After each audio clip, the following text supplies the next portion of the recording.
to Dancer Diaries and to today's tutorial, which is a grapevine with a twist, a literal twist.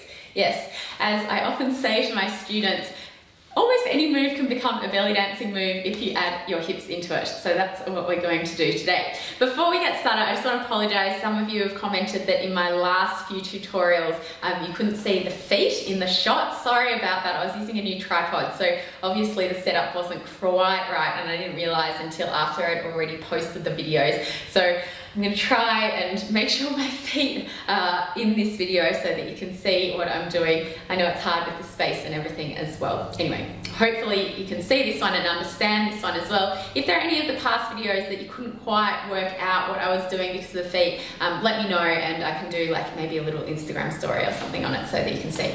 Okay, let's get into it. So this one, it's a basic move. Very simple, but really beautiful. You can use it for momentum. You can use it, it looks beautiful in a group, as a circle, or even in a straight line when you're trying to get across the room really quickly. So if you've never done a grapevine before, hands up, has anyone never done a grapevine? Just a normal grapevine. You can write below. It's kind of a move, I don't know, did it come out from the 90s? I think of it as a aerobics move. We're stepping out to the side with one foot, then either in front or behind, the foot's crossing over, and then out and behind. So it steps out first and then in front. If you've stepped in front first, the next time you're stepping out, then behind. So it's out, in front, out, behind, out, in front, out, behind, out, in front, out, behind.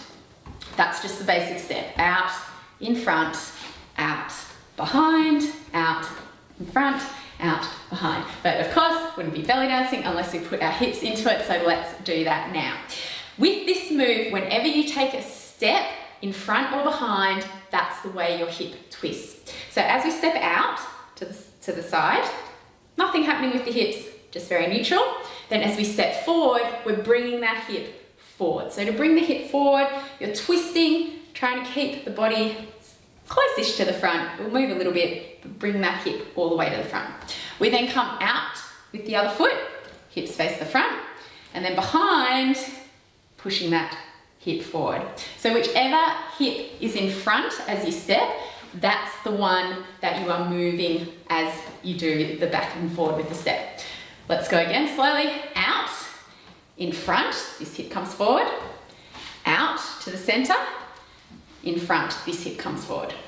Out, in front, out, in front. Other way. Out, in front, out, behind, out, in front, out, behind. So this one's really nice when you can get the momentum going. We recently did it in a choreography in class and it was great because we made everyone go into a circle, and then you can go really fast because I don't have much space here, but if you have a lot of room, just taking off with this step, it's beautiful, it's elegant. And you don't have to stop. I'm just stopping because it's the edge of where the filming ends. But you can keep going one direction for a long time. It really helps you move all the way across your stage or all the way around your room if you're performing at a restaurant. And it's a beautiful step as well. Any questions, please write them below as always. And if you have any requests, let me know that too. Always looking for your feedback on what videos you like and don't. And if you have liked this video, thumbs up and subscribe. I've got lots of tutorials coming out. Thanks very much for watching and happy dancing.